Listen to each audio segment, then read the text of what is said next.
Students, come to lesson number 5, Indigo, page number 53 and paragraph number 3, third paragraph.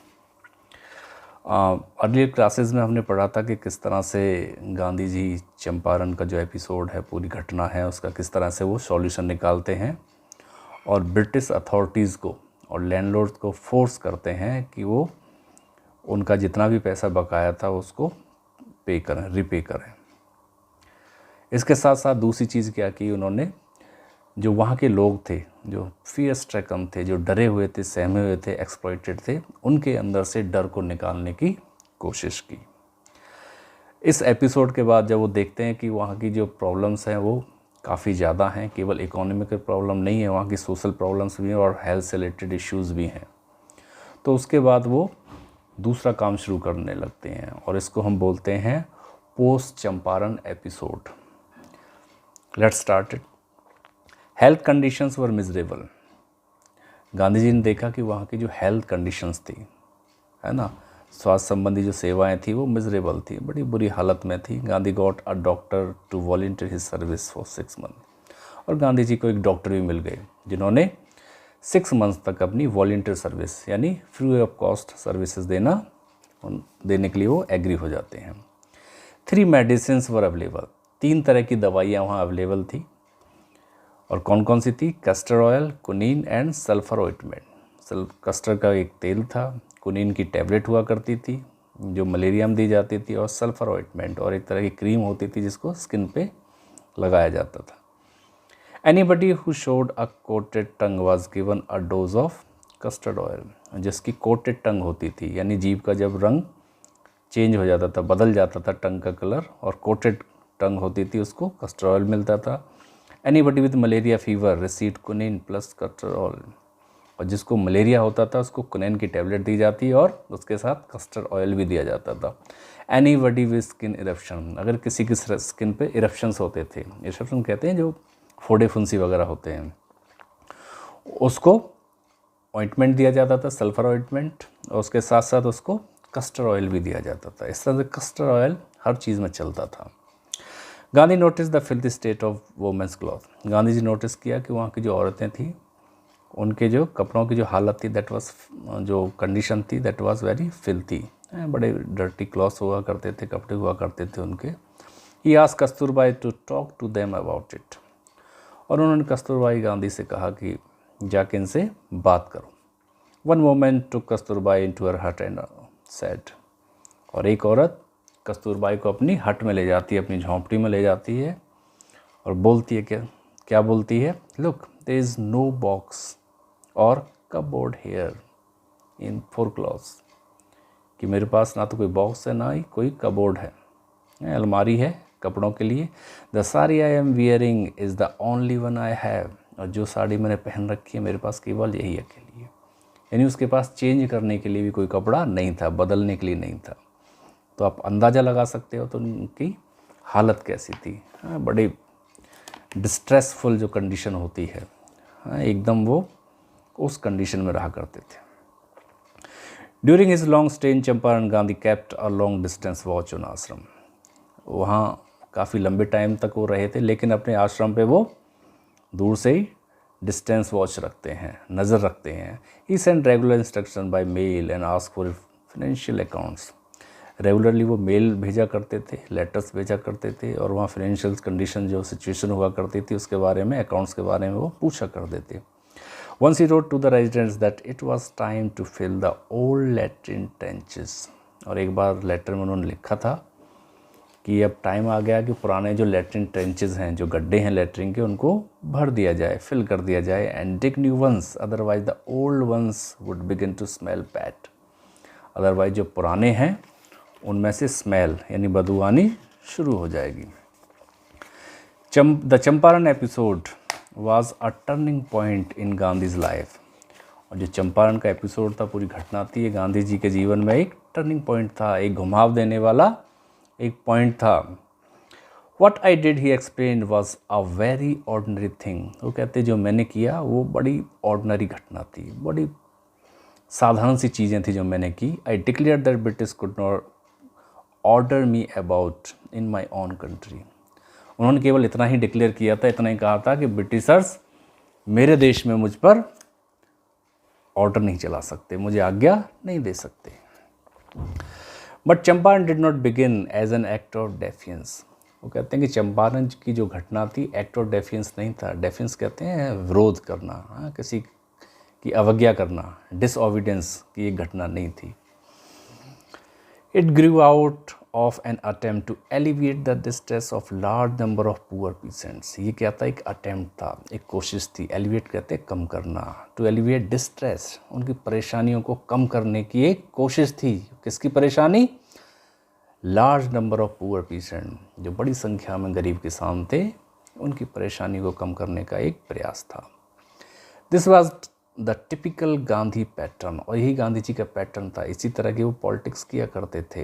His politics was intertwined with practical day to day problems of millions, और उनकी जो politics थी वो जुड़ी हुई थी। किससे जुड़ी हुई थी? Day to day problems of million, जो लाखों लोगों की जो डे टू डे रोज़ाना की जो समस्याएं होती है, प्रॉब्लम्स होती है, उनसे जुड़ी हुई थी।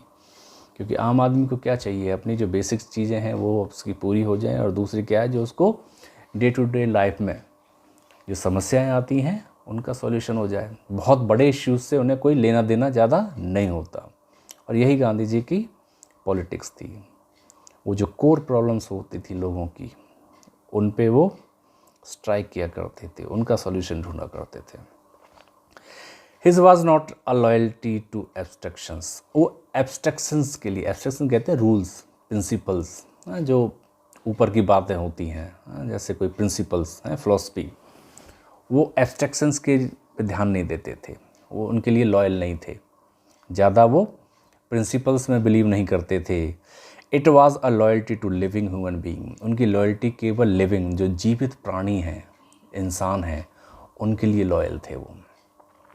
इसलिए वो कानून भी तोड़ा करते थे। In everything Gandhi did moreover he try to mould a new free Indian. और जो कुछ भी गांधी जी ने किया है ना, इसके अलावा उन्होंने क्या किया? उन्होंने नए इंडियन, फ्री इंडियन, एक आज़ाद भारतीय को मोल्ड किया, यानी उसको शेप दी। उसने जो दबे कुचले लोगों थे, है ना, गरीब जो किसान थे, उनमें से उन्होंने उनको एक फ्री इंडियन बनाने की कोशिश की, है, उनको ऐसा मोल्ड करने की कोशिश की, उनके अंदर ऐसे बदलाव करने की कोशिश की।